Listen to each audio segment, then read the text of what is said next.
Rain hammers the tin of a joint task force forward base, while generators hum and diesel clings to the air. 12 Navy SEALs crowd a damp table of laminated maps. Boots printing mud across the concrete. Lieutenant Cole Mitchell traces a careful route through jungle contours with his gloved finger. Quiet and exact. Major Brandon Keene leans on certainty and says backup is not needed.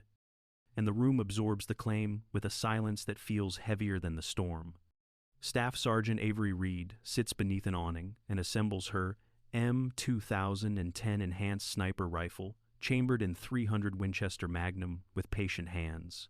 She inspects bolt and chamber, checks the optic for fog, updates a grease pencil note with wind, pressure, and a clean 0. Then locks the case until the latches click. The rhythm steadies her against the memory of Collins, the spotter lost to a blast that taught her what silence costs. She does not argue the meeting. She simply prepares, feeling the line between orders and conscience draw tight as rain keeps beating the roof tonight. Under a tin awning at the Joint Task Force base, Staff Sergeant Avery Reed spreads her gear in a clean grid and works from left to right with quiet discipline. She tapes a range card to her sling, updates barometric drop and wind on a dope card, and checks a Kestrel 5700 for temperature, pressure, and direction. Her M2010 enhanced sniper rifle in .300 Winchester Magnum rests across a mat while she inspects the bolt, confirms a clean chamber, and looks through the optic to verify a sharp reticle. She keeps fog off the glass with a lens cloth and dry caps before closing the turret caps and stowing desiccant. Her father taught a simple rule that settled into muscle memory. Let the trigger break the shot and never rush the breath. Iraq sharpened her eye for walls that hid intent and for alleys that whispered trouble before footsteps arrived. Afghanistan taught the long look, reading ridgelines, wind seams, and heat shimmer across open rock. The blast that took her spotter R. Collins left a weight that silence could carry but never set down. Inside the ops tent, Captain Dana Park assigns Overwatch at Grid 7 Alpha. Presence expected. As Avery asks about exceeding 20 and Major Keene dismisses it. Rain beads on a damp table of laminated maps while Lieutenant Cole Mitchell briefs the route across jungle, draws, and ridgelines. He sets movement formation with spacing, sectors, and a pace plan naming primary, alternate, contingency, and emergency nets. MGRS grids anchor each phase line and release point. Terrain notes mark saddles, purse, dead ground, and a short medevac plan lists pickup criteria and nearest surgical support. Mitchell closes with a brief ROE reminder that requires positive identification before fires. Major Brandon Keene speaks from a TOC posture and asserts tight control, directing hold fire unless visual PID is achieved. He downplays the chance of large contact and frames the area as low threat. The room listens and nods while doubt settles like mist across the floor. Staff Sergeant Avery Reed stands at the edge and marks her map with ticks that match her range card. She cross-checks wind, pressure, and elevation against notes and confirms her dope. She lowers the M2010 case lid and lets a soft snap close the latch before securing the handle. She accepts the chain of command and the plan while feeling ground truth gather outside the wire, ready to test every line. Dawn drifts in as a light drizzle over dense jungle while Lieutenant Cole Mitchell moves first through the trees. 12 Navy SEALs follow low and quiet with tight hand signals, spacing, and strict noise discipline. Boots place on roots and rock. Muzzles stay off the mud, and every pause lines up sectors without a word. The patrol breathes with the rain and fades into the green like they were built for it. On the north ridge, Staff Sergeant Avery Reed crawls under wet leaves, gilly veil heavy with water as she selects a hide that offers cover. Increasix it, and a lane of sight into valley. She plants a sturdy tripod and clamps the rifle into a hog saddle, keeps the bipod folded as backup, then settles natural point of aim, levels the rifle, and checks parallax. A dry press confirms a clean wall on the trigger. Then, She opens a notebook. Reads, a Kestrel 5000, 700 for temperature, pressure, and a slight crosswind, and dials elevation from her range card with plus 0.2 mil wind for the first solution. She tightens sling tension, builds a firm body position for recoil control and follow through, and lets disciplined breathing slow each movement until the hide feels as steady as stone. Staff Sergeant Avery Reed settles behind her rifle on the north ridge and scans through a clip on thermal set to white hot. She toggles focus in short steps to cut through moisture and lets the image cue her eye before shifting to the day optic for positive identification. The count builds in her head from 3 to 7 to 12 as shapes move in bounding pairs with clean intervals that never drift. It rises to 52. The pacing and spacing too disciplined for glare or fog. The kind of movement that says, trained coordination sliding toward the route. She keys the ANPRC 117G and sends a calm report with a clear call sign and a concise MGRS reference to Grid 7 Alpha, noting the pattern and the size of the element. In the operations center, Major Brandon Keene replies and waves it off as moisture bloom, while Lieutenant Cole Mitchell and the SEAL element continue deeper into the trees with no sense of the net drawing tight. Avery stays in her hide and double-checks wind on the Kestrel 5700, compares it to her dope, and confirms a small increase on the crosswind line. The certainty grows that orders are about to collide with ground truth if no one listens. And the rain feels heavier, even as the jungle holds its breath. An explosive blast rips through the tree line and turns the drizzle into grit, while the Navy SEAL element locks down by reflex. Lieutenant Cole Mitchell calls contact left and right, snaps sectors, and directs return fire as he shoves a casualty into cover and checks bleeding. He keys the net with a clean grid, pushes a sit rep, and keeps voices short and calm even as rounds tear bark from both flanks. The team tries to break the enfilade with smoke and short bounds, but the volume pins them in place. On the north ridge, roughly 920 meters out, Staff Sergeant Avery Reed reads the fight through her optic and maps it in her head. She picks out a machine gun dug in along a narrow ridge and an RPG team moving to a firing lane, then tracks runners feeding belts and passing signals. She sends precise updates over an ANPRC 117G with grid, distance, and direction so Mitchell can adjust the element without guessing. In the operations center, Major Brandon Keene answers with a hold-fire call that ignores how the pattern has shifted from harassment to an engineered trap. Mitchell requests immediate support while shifting his line to protect the casualty and maintain control as ground force commander. Avery stays steady, confirms wind on the Kestrel 5700, dials to match, and rechecks elevation and parallax so the reticle will sit still when the moment comes. The radio fills with calls for aid and short commands that keep the team moving inches at a time. She holds her hide, keeps her breathing slow, and waits for the opening that will buy them space to live. Staff Sergeant Avery Reed watches the element buckle under crossing fire and lets the hold call fade into the noise that is killing time. She rolls the safety to fire, settles her cheek weld, breathes out until the sight picture steadies, and presses the trigger clean.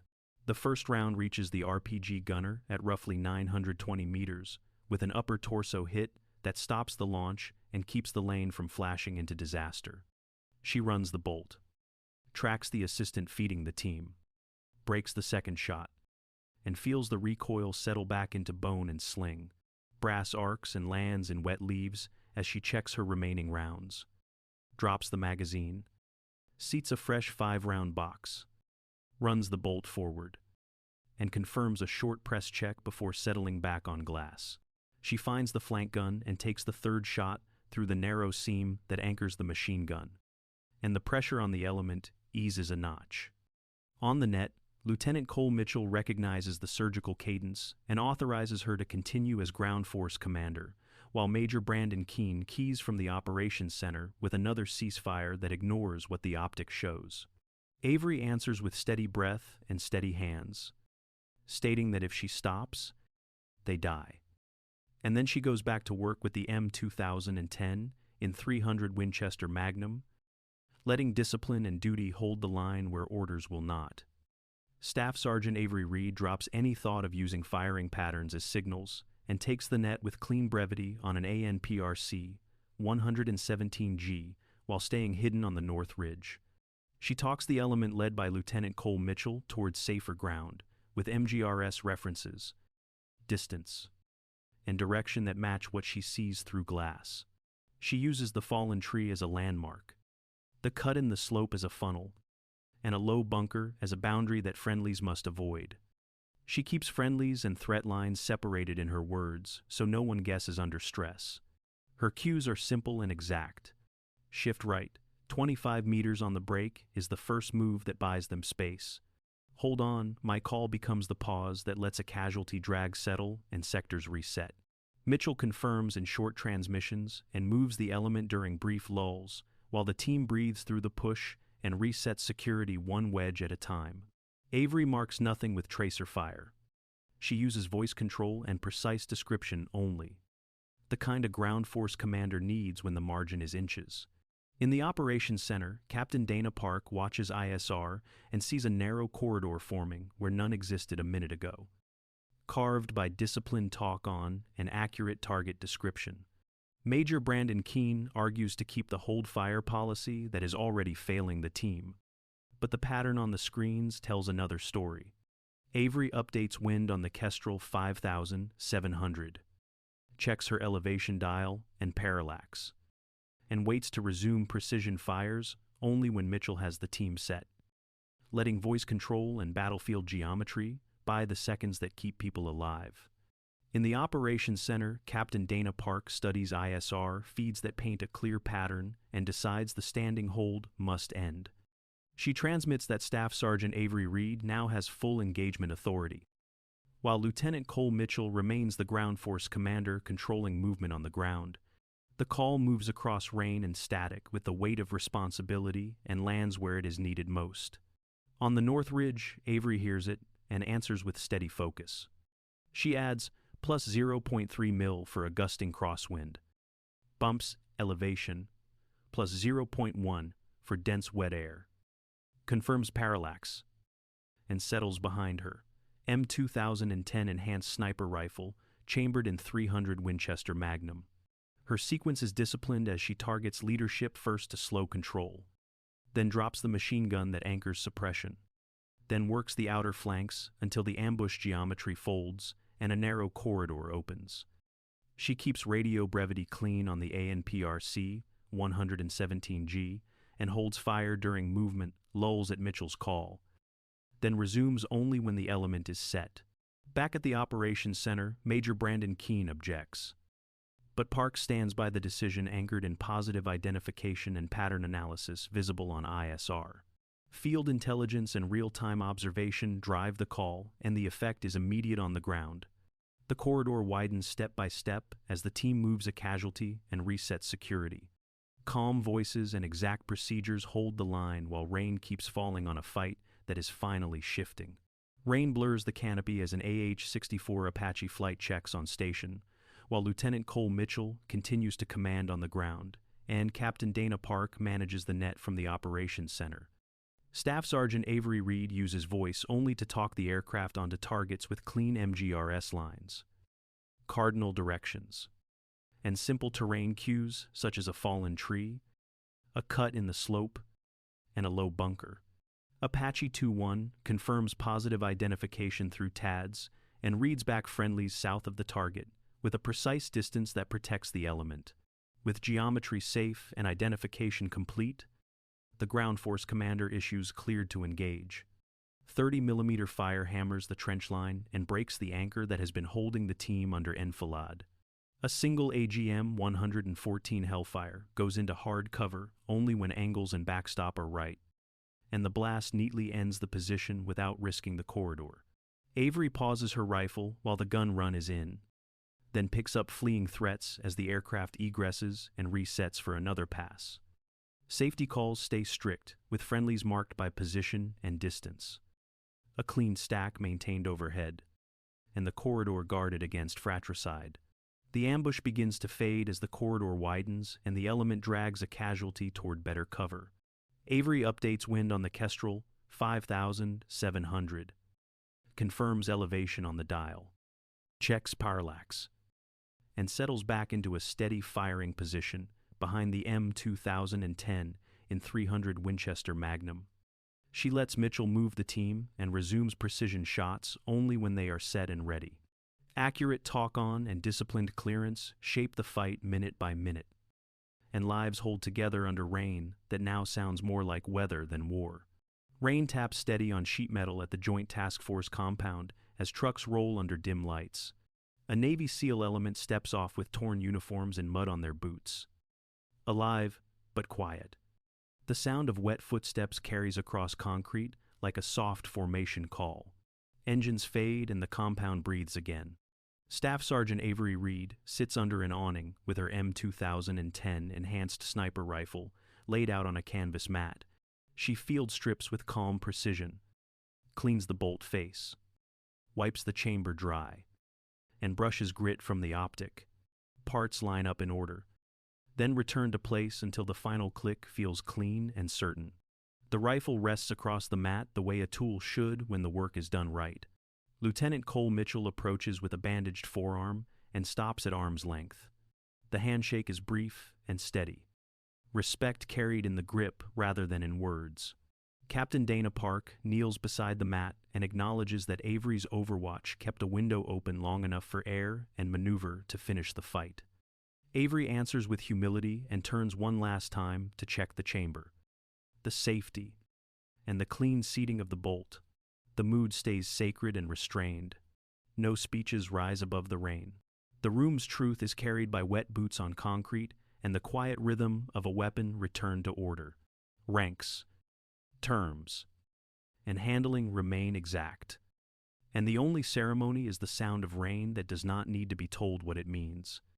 Rain taps on sheet metal and the hangar smells like wet concrete and diesel as Major Brandon Keene strides in with a folder under his arm. He scans the room like a man building a case before the first word is spoken. The Navy SEAL element stands along the wall. Boots leaving dark crescents on the floor. Engines outside idle low, then fade until only the rain remains. Colonel Michael Hart arrives soaked from weather. Cap tucked under one elbow, and the room straightens without being told. He conducts a formal relief of command for negligence and failure to act on field intelligence.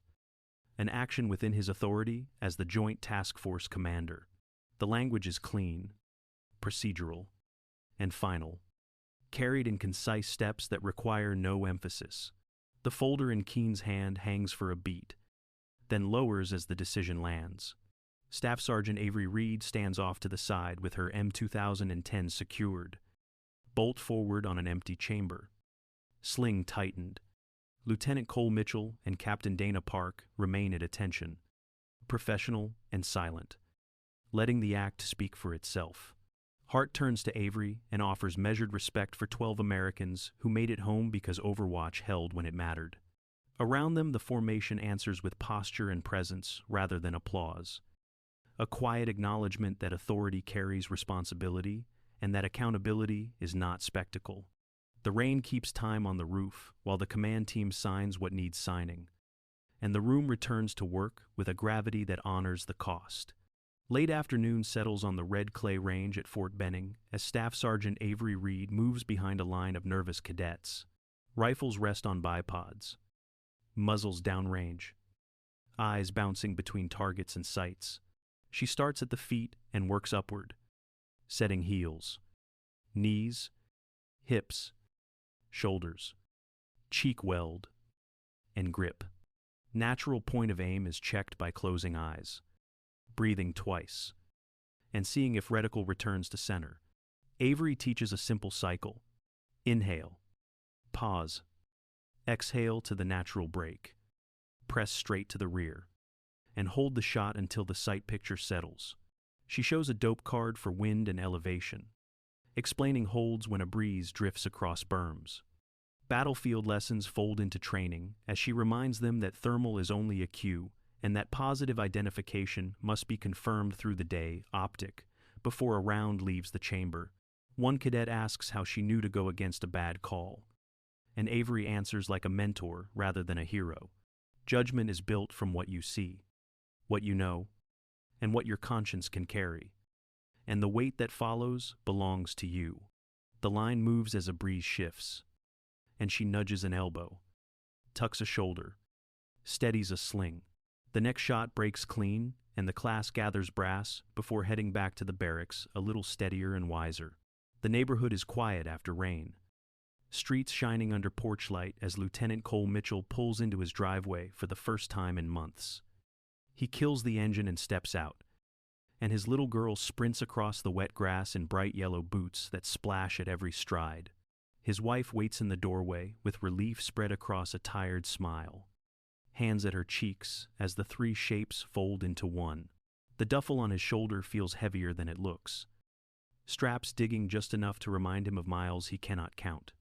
Inside, the door closes and the air changes, warm and still for once. A bandage tugs under his sleeve as he sets the bag down, boots landing with a soft thud on the welcome mat tonight. A jacket finds its hook. A meal meets heat again, and a child is held a little longer than usual while the clock in the kitchen keeps easy time now. Rank stays outside for the night as the house breathes around them, and the quiet says what needs saying, that the fight ended so this moment could exist. San Diego sits warm around a quiet hospital garden where Petty Officer Noah Alvarez takes a seat by a low hedge. His shoulder is wrapped, the gauze neat, and sunlight warms the thin line of scar beneath the bandage. A notebook rests on his lap, and the scratch of a pen moves slow across paper until his breathing matches the pace. He writes a letter he will not send to Staff Sergeant Avery Reed, and the calm in his chest feels new. He thanks her for seeing what the team could not when rain turned the jungle into noise and fear. He thanks her for trusting trained judgment over a bad call, for holding an Overwatch position when it mattered, for keeping fire precise and restraint tighter still. He writes that lives are moving forward because she stayed steady, that a corridor opened, that the ride out was possible because someone believed ground truth. The garden smells like cut grass and faint salt, and as the pen lifts, he closes the notebook and lets the afternoon stay quiet. A small piece earned without fanfare today. In the late sun there, Captain Dana Park sits in a quiet office where a dim desk lamp pools light across after action notes and ISR screenshots. She drafts a training update that turns field lessons into doctrine, line by line, with a dog-eared field manual open beside the keyboard. Procedures become explicit for Staff Sergeant Avery Reed's Overwatch model. Thermal is used only as a cue. Positive identification is confirmed through the day. Optic. MGRS talk-on is precise, and the ground force commander grants clearance for close combat attack when geometry is safe. She writes a target sequence that prioritizes leadership first, machine guns next, then the outer flanks to open a corridor while protecting friendlies. She slides a framed commendation into a drawer and focuses on clear checklists and clean radio brevity examples that a tired platoon can follow at 2 in the morning. A case study entry reads, Mindanao Engagement, Overwatch Integrity Protocol, formatted for use across the task force. A signature block waits for approval while the rain taps the window, and accountability feels like process made real rather than ceremony. Evening settles over the red clay range at Fort Benning as the field empties and the wind softens. Staff Sergeant Avery Reed sits on a bench with her M2010 enhanced sniper rifle across her lap, muzzle safe and magazine removed. She wipes the barrel in slow strokes, opens the bolt, and checks the chamber before closing the caps on the optic. The last light sinks behind quiet berms and turns the clay a deep, calm red. Her thumb pauses on the engraving that reads R. Collins, never miss twice, and the metal feels warm from her hands. Laughter drifts faint from the barracks, and a warm breeze slips across the grass with the easy hush of a training day done right. Memory loops through rain on tin, the dry press that breaks a shot, the cadence of her heart settling into the rifle, and the hard moment when orders fell short and the job did not. She sits with the weight of that choice and the lives that moved because the reticle stayed steady. She clears the rifle again out of habit. Bolt back, chamber confirmed, and lays it flat across the mat beside her. The air smells like dust and cut grass and something simple that has nothing to do with fear. Peace is not the absence of sound, she decides, but the quiet knowledge that when it mattered, she aimed true and let training, restraint, and duty carry the day. The light fades. The range holds still, and she breathes in a way that feels like home. The jungle exhales after the fight.